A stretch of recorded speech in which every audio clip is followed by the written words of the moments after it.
अब सब कुछ चाह रहे हैं कि 2024 में आएंगे मोदी जी तो क्या हिंदू राष्ट्र घोषित हो जाएगा? ऐसे नहीं होगा। जब तक आप लोग समर्थन नहीं करेंगे, समाज समर्थन नहीं करेगा, समाज नहीं आवाज उठाएगा। मैंने पहले भी बोला था आप लोगों से कि सरकार ने 370 लाई, 370 में अभी देख रहे हैं भारत जोड़ो यात्रा चल रही है। भारत जोड़ो यात्रा में लेकिन आज के दिन तिरंगा फहरा सकते हैं, अब भारत जोड़ो यात्रा कर सकते हैं। जैसे उमर अब्दुल्ला के साथ भी जो है भारत जोड़ो यात्रा कर रहे थे, वो जो है पप्पू खान साहब तो कर रहे हैं। लेकिन इन्हीं लोगों की देन थी कि जो है धारा 370 को वहां पे लागू किया था, जो कि वो भारत के मानचित्र में था लेकिन भारत का हिस्सा नहीं था। वहां के नियम कानून अलग थे, वहां आप जमीन भी नहीं खरीद सकते थे, ना ही आप वहां पे कोई अधिकार रख सकते थे। ये उसमें कई चीजें थी, 31A भी था, कई चीजें थी। तो उसको समझने की जरूरत है कि नेताओं का क्या काम है। नेताओं का तो अपना बोलबाला, अपना जो है झूठ बोल करके वोट लेना है। जब तक झूठ बोलेंगे वोट तो मिलेगा नहीं भैया, सबको पता है। इसमें इन सब चीजों को आपको फॉलो करना पड़ेगा। और नेताओं से मैं आग्रह करूंगा कि नेता जो हमारे यहाँ जो महापाप जो बने हुए हैं, जो चीजें चल रही हैं, उस पर जरा सा लगाम लगाना है। और 31 जनवरी 2023 से सत्र स्टार्ट हो रहा है, उसमें अब इस पे चर्चा करें। क्योंकि सभी लोग, सबको पता है कि वक्फ बोर्ड के तहत पहले से ही सौदा कर दिया गया है इन हमारे सारे भारतीयों का कि आपको कल को मुसलमान बनना है। धर्मांतरण लगातार होता चला जा रहा है। तो जो नहीं जानता है, हम ये कहते हैं कि वक्फ बोर्ड नियम जो है, वक्फ बोर्ड जो लागू हुआ है, उसको ला करके वो पढ़ लेगा तो समझ में आ जाएगा। तो वो पहले से सौदा हो चुका है कि भारत जो है इस्लामिक देश बनेगा। और आपको यह पता होना चाहिए कि अंबेडकर साहब जब थे यहां पर, तो वो 24 साल के लिए, 24 साल तक ही लागू हुआ था। 24 वो कम्युनिस्ट थे। और अब आपने देखा होगा कि 1976 में जब इमरजेंसी लागू हुई थी तो रातों रात भारत देश को सेकुलर कर दिया गया। सेकुलर का मतलब आपको पता होगा कि धर्मनिरपेक्ष होता है। धर्मनिरपेक्ष ये बताया गया था। ये इंदिरा ने बैठ करके, जो भी डिक्शनरी के उस समय के विद्वान थे, उनसे पूछा तो उन्होंने कहा धर्म वो पद उसका एक्चुअल क्या मीनिंग होती है, जो कि वो भी मुस्लिम थे, डिक्शनरी के जो ज्ञाता थे, क्योंकि ये भी फिरोज खान की वाइफ थी इंदिरा जी। तो उन्होंने कहा था कि देखिए मैडम, ये जो सेकुलर शब्द का जो मतलब होता है, ये होता है पंथ निरपेक्ष। तो उन्होंने कहा कि पंथ निरपेक्ष ना करिए, ना इसको करिए, इसको मॉडिफाई करिए, क्योंकि डिक्शनरी में जो रहेगा वही दुनिया जानेगी। क्योंकि इसमें इतिहास भी जो लिखवाया गया है, सब अपने हिसाब से सभी नेता लोग लिखवाए हैं। तो ये जितने भी नेता हैं, और आपका पहले से सौदा हो चुका है, तो 1976 में रातों रात इसको धर्मनिरपेक्ष बनाया गया, सेकुलर बनाया गया। अब जितने सेकुलर लोग हैं, ये ऑलरेडी ये तय कर चुके हैं कि इस्लामिक देश बनेगा, हमारे बच्चे बीबी सब बनेंगे, और सब सनातनी जो भाई हैं, कट्टर है, उन्हीं को टारगेटेड किया जा रहा है। डेली देखते होंगे कितने धर्म परिवर्तन हो रहे हैं लगातार। तो जब तक जड़ में इलाज नहीं होगा, ये स्थिति नहीं सुधरने वाली है मान्यवर। हम अब ये 31 तारीख को जो सत्र शुरू हो रहा है, उस सत्र में आप पहली बात, जो 5 महापाप की बात हो रही थी, तो वो पूजा स्थल कानून जो है, यानी कि वर्षिप एक्ट 1991, उस पे आप लोग चर्चा करें, उसको परिवर्तन कराएं। और दूसरा हमारा कहने का मतलब यह है, 1992 जो कि अल्पसंख्यक आयोग जो बना था, अल्पसंख्यक नहीं है ये लोग, बहुसंख्यक हो चुके हैं, दूसरे नंबर की आबादी है। तो ये जो 1992 एक्ट है, यानी कि अल्पसंख्यक आयोग, इसको जल्द से जल्द इस पर विचार करे, इसको खत्म करे, तभी निदान होगा। और सबसे महत्वपूर्ण बातें जो अब तक मैंने बात करी पूरे चर्चा के दौरान, उसमें यह है 1995, फिर मैं बार बार बोल रहा हूं 1995। अब 1995 में आपको करना यह होगा कि यह सौदा हुआ है पूरे भारत का, ये 1995 तो बहुत पहले सिया सुन्नी में चल रहा था, लेकिन अब इसमें पूरी तरह से सुधार हो चुका है और सौदा हो चुका है पूरे सनातनी हिंदुओं का, पूरे भारत का, कि इस्लामिक कंट्री बनेगा। हमने पहले भी बोला था कि जिस देश में ये वोट लागू था तो पूरा इस्लाम बन गया 57 मुल्क। वैसे भारत में अब यह है कि जिस पर वो नजर रखें, चाहे वो सांसद मोदी जी हो वाराणसी के, चाहे वो उनका गुजरात में घर बात है, ठीक है, चाहे वो आपके राजनाथ जी हो, चाहे वो अमित शाह हो, चाहे किरण रिजिजू साहब हो, चाहे अपने सांसद विधायक मंत्री गण जितने भी हैं, या उनकी प्रॉपर्टी हो, उनकी प्लाट हो, अगर कह दिया जाए कि ये वह बोर्ड के दायरे में आ रही है तो वह बोर्ड की होगी। और उसमें अगर आप जाएंगे लड़ने के लिए तो वहां पर सारे के सारे मुस्लिम ही लोग रहते हैं। अब मुस्लिम लोग, चाहे वो चपरासी हो, चाहे वो जज हो, चाहे वहां का पेशकार हो या बाबू हो, क्लर्क हो, तो वो सारे के सारे जो है मुस्लिम ही लोग रहते हैं। वहां पे हिंदुओं के लिए कोई जगह नहीं है। तो वो कोर्ट जो होता है वो डीएम को भी आदेशित कर सकता है, एसपी को भी आदेशित कर सकता है, उसको कोई टाल नहीं सकता है। और चाहे हम बात अपने यहां करें कि चाहे जो भी जज की भी प्रॉपर्टी हो, तो वो भी जो है अगर वो बोर्ड कह दे कि ये भारत में जो भी स्थान है, चाहे वो आपने देखा होगा ना कि एक गांव था वहां पे केरला में, तो केरला में पूरा जो है गांव को ही जो वह बोर्ड की संपत्ति घोषित कर दी, बल्कि वहां पे हिंदू ही रहते थे उस गांव में। केरला का ही कांड नहीं, आप देखिए, अगर आप देख रहे हैं कि तमिलनाडु में भी देखा होगा, चेन्नई में भी देखा होगा, या हैदराबाद में देखा होगा, तो ये पूरा एग्रीमेंट है। आप G20 कर रहे हैं, आप बात करी जाए तो विकास कर रहे हैं, आप अच्छा एरोप्लेन बना रहे हैं, अच्छा हाईवे बना रहे हैं, अच्छा जो है आधुनिक ट्रेनें विकसित कर रहे हैं, और देश को विकास की जो होती है, मान चलिए कि 5वें नंबर की अर्थव्यवस्था में हमारा देश आ गया है। अब आने वाले कुछ समय में जो ये है कि विकासशील हमारा देश रहा था, लेकिन अब 4थे नंबर पे आ जाएगा, जो कि ये मतलब आकलन है, आंकड़ा है। लेकिन ये विकास किसी काम नहीं आएगा, वो चीजें सब सौदा हो चुका है, तो ये सब कब्जा हो जाएगा। ये महत्वपूर्ण मुद्दा था। और हम ये कह रहे हैं ये विदेशी चंदा कानून 2010 में जो बना था, जिसके तहत फंडिंग होती है, विदेशी चंदा, यानी कि जिसमें आपका FCRA आता है, मिशनरी के शिक्षा के लिए, एजुकेशन के लिए, और धर्मांतरण के लिए, जिहाद के लिए, या बात करी जाए खाड़ी देशों से जो पैसा आता है हवाला के थ्रू, तो ये धर्मांतरण के लिए आता है, जिहाद के लिए आ रहा है, उन्मादियों के लिए आ रहा है, और मंतारण करके, तारण का यानी कि जादू टोना करके ये सब चीजें ठीक कर रहे हैं, फैला रहे हैं, कर रहे हैं। चूंकि हमने पहले भी बोला था कि इन लोगों का एक सूत्रीय कार्यक्रम है, कार्य है कि देश को कैसे भी मुस्लिम राष्ट्र घोषित करना है, और हम लोग अपने दिनचर्या में बिजी रहते हैं, व्यस्त रहते हैं, अपने कार्यों में व्यस्त रहते हैं।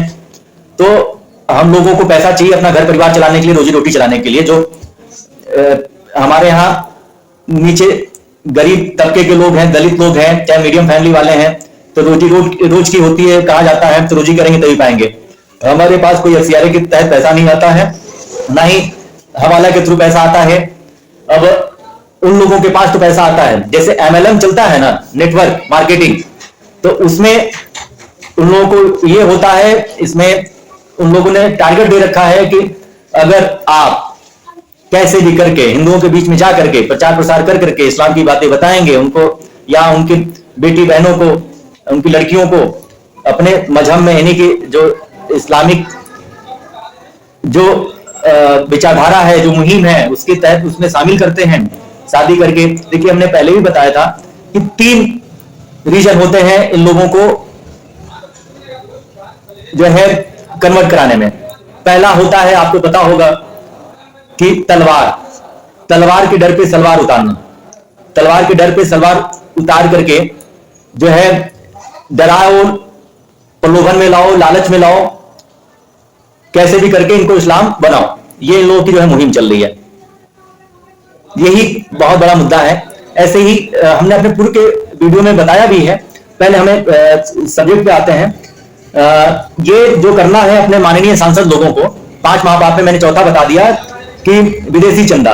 अब 5वां ये है शिक्षा अधिकार संशोधन कानून, जो कि 2012 में ये शिक्षा को लेकर के हुआ था। इसलिए हम कहते हैं कि समान शिक्षा, समान पाठ्यक्रम सबके लिए होना चाहिए। समान शिक्षा, समान पाठ्यक्रम, समान जो है कानून। अभी हिजाब वाला मुद्दा आप लोग देख रहे थे ना, कि हमको हिजाब पहन करके कॉलेज में जाने दिया जाए, हिजाब पहन करके हमको एग्जाम देने दिया जाए, हिजाब पहन करके हम अपने जो भी ड्यूटी है, जैसे पुलिस की हो गई, चाहे वकील जिस प्रोफेशन में है, या हम जिस ऑफिस में जाएंगे तो हिजाब पहन के जाएंगे, वो रोक टोक नहीं होगी। और आने वाले समय में ये लोग कहेंगे कि संडे की छुट्टी के बजाय शुक्रवार को छुट्टी, यानी कि जुमे की छुट्टी दे दी जाए। फिर जो है हमको जो है जो खाना मिलता है ये हलाल का परोसा जाना चाहिए, ये सब सारी चीजें। प्लस आने वाले समय में इस तरह की और भी इन लोगों की डिमांड बढ़ती जा रही है, आप लोग खुद देख रहे हैं। तो कहने का मतलब है कि सनातनी हिंदू अब जगह पहल करे समाज के लिए। इसमें सरकार का जो काम है वो कानून जो है बनाना, उसको पालन कराना। जो मेन रोल है, जो असली बात है, जो समाज के जो डॉक्टर हैं वो डॉक्टर होता है, जो देश का डॉक्टर है पॉलिटिशियन है, जो कि सांसद विधायक है। सांसद और विधायक का काम है कि हम देश में जो भी गलत चीजें देख रहे हैं उस पर हम लोग अमल फरमाएं और इसमें कानून में संशोधन करें, और ये जो भी कुरीतियां हैं देश की हमारे यहाँ, उसमें बदलाव करें। ये सांसद का काम है। अब सत्र शुरू हो रहा है, उसमें जो शून्य प्रश्नकाल होता है, जो मान के चलिए कि जो बोलना नहीं जानते हैं वो उसमें पेश कर सकते हैं, या मेन जो लाइव चल रहा होता है सभापति महोदय जी के सामने, चाहे वो लोकसभा हो चाहे राज्यसभा हो, वहां पे आप लोग प्रस्तुत होकर के राष्ट्रवादी हैं। तो मेन जड़ का इलाज यही है, मंत्र गुरु मंत्र यही है, या जो भी एक सलाह यही है, सुझाव हमारी यही है कि आप लोग संसद सत्र के दौरान अब इस बिल को पेश करें जो 5 महापाप हैं, तभी जो है वारा न्यारा होगा देश का, तभी देश जो है सुरक्षित रहेगा। हम ये कहते हैं वह बोर्ड बनाना जो है आसान था, वह बोर्ड खत्म करना कठिन। ये कैसे है? वह बोर्ड आसानी से बन गया 1995 में। अल्पसंख्यक आयोग बनाना आसान था और अल्पसंख्यक आयोग खत्म करना कठिन। मैं क्वेश्चन कर रहा हूं, आप लोग बताइएगा, इसके विशेष ध्यान दीजिएगा। देश बर्बाद करना आसान था, राष्ट्र निर्माण करना कठिन है। जनसंख्या विस्फोट करना आसान था और जनसंख्या नियंत्रण करना कठिन है। रोहिंग्या घुसपैठियों को आना आसान है, रोहिंग्या घुसपैठियों को भेजना कठिन है। बांग्लादेशी घुसपैठियों का आना आसान है, बांग्लादेशी घुसपैठियों को भेजना जो है कठिन है। पाकिस्तानी ऐसे भी हैं, तो सबके ऊपर लागू होता है। घटिया शिक्षा व्यवस्था का दुष्परिणाम आप लोगों को पता है। युवाओं को नचनियों का जन्मदिन तो पता है, लेकिन शहीदों का बलिदान दिवस पता नहीं है। सीबीएसई आईएससी खत्म करिए, एक देश एक शिक्षा बोर्ड लागू करिए, एक देश एक पाठ्यक्रम लागू करिए। भाषा अलग हो लेकिन किताब एक हो, ये समझिए। भाषा अलग हो, किताब अलग हो, तो ये देश भी अलग हो जाएगा। समझने की चीज है। तो मैं यही बता रहा हूं बारंबार, तो अलग अलग हो सकती है, लेकिन एक पाठ्यक्रम होना, एक किताब होना अति आवश्यक है। अलग अलग सिलेबस होते हैं, बच्चों को परेशान होना पड़ता है। उस कॉलेज में, इस इंस्टीट्यूशन में अलग किताब पढ़ाई जाती है, लेकिन हाँ बोर्ड तो एक होता है ना। अब जीएसटी की बात करते हैं, तो जब जीएसटी सारे टैक्सों को मिला के जीएसटी एक बन सकता है, तो हम लोगों के टैक्स पेयरों के पैसे से, हम लोगों के पैसे से, टैक्स के पैसे से गवर्नमेंट चलती है, सरकार चलती है। आधुनिक हथियार हम लोग बाहर से आयात कर रहे हैं और सब कुछ रोड चक्रोड बना रहे हैं, हाईवे बना रहे हैं, G20 कर रहे हैं। तो हम लोगों के लिए जब सरकार या जो भी उस गद्दी पे बैठा हुआ है, तो इसमें परिवर्तन नहीं कर सकता। मतलब एक देश एक कानून नहीं होना चाहिए। आप लोग नहीं चाहते हैं क्या? एक देश एक पाठ्यक्रम नहीं होना चाहिए, जनसंख्या नियंत्रण पे लगाम नहीं लगना चाहिए, सबके लिए बराबर का नियम नहीं होना चाहिए, धर्मांतरण पे लगाम नहीं लगना चाहिए, जो घुसखोरी है उस पर लगाम नहीं लगना चाहिए, विदेशी चंदा है उस पर लगाम नहीं लगना चाहिए, नशाखोरी है उस पर लगाम नहीं लगना चाहिए। तो इस तरह से आप लोगों का यह फर्ज है कि इस पे लगाम लगाएं, देश हित राष्ट्र हित में एक अच्छा कानून बनावें आने वाले सत्रों के दौरान। और भारत को अगर रियली में विश्व गुरु बनाना है तो आप लोगों को, जो भी सनातनी हिंदू जो लड़ रहा है, आपको शिक्षा की कमी है, अगर वो लड़ रहा है समझने की जरूरत है। वैसे भी हमने पहले भी बोला था कि प्रथम पाठशाला होती है परिवार, तो परिवार से शिक्षा मिलती है।